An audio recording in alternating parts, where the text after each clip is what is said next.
अस्सलाम वालेकुम दोस्तों। कोई 40 बरस उधर की बात है कि सिविल सर्विस से ताल्लुक रखने वाले मेरे एक दोस्त रावलपिंडी में पोस्टेड थे।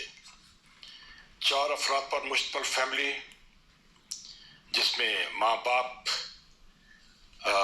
4 साल का बेटा, 3 साल की बेटी।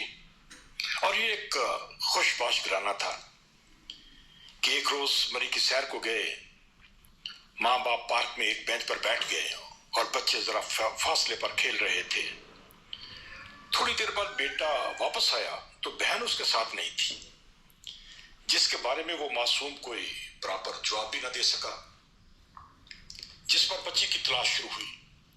मकामी इंतजामिया भी मदद को आई, मगर बच्ची को तो ना मिलना था और ना मिली। न जाने जमीन खा गई या आसमान ने उचक लिया। और फिर वक्त गुजरता गया। साहब बहुत डिप्रेस्ड थे। आबाई घर लाहौर में था, सो तबादला वहीं करवा लिया।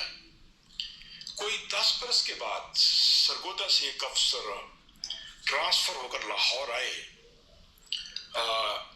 जिनकी 12-13 बरस की बच्ची को उसी स्कूल में दाखिला मिला जहां साहब का बेटा पढ़ता था।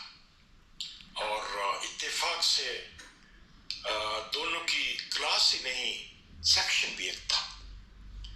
सरकारी कॉलोनी में दोनों फैमिलीज के घर भी साथ साथ थे। बच्चे बड़े हो गए, पढ़ लिख गए और ब्याह की नौबत आई तो दोनों फैमिलीज ने फैसला किया कि क्यों ना दोस्ती को रिश्तेदारी में बदल लिया जाए। लड़का लड़की तो पहले ही एक दूसरे में दिलचस्पी लेते थे, मगर तकदीर डांटी थी। मंगनी सेलिब्रेट करने के लिए एक साझा फंक्शन रखा गया।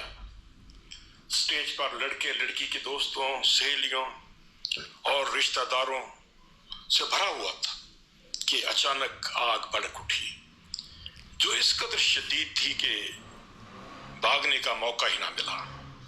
और स्टेज पर मौजूद सभी जलकर राख हो गए थे और लाशें नाकाबिले शनाख्त, जिनकी शनाख्त के लिए DNA करवाना पड़ा था। और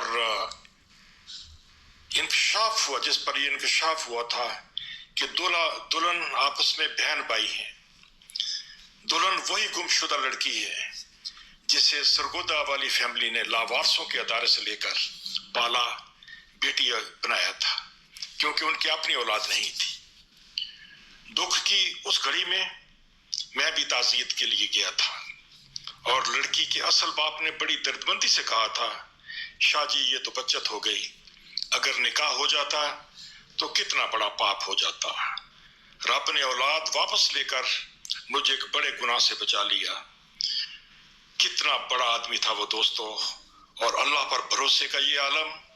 सुभान अल्लाह, गुरी की रहमत करे, आप साहब दुनिया में नहीं है।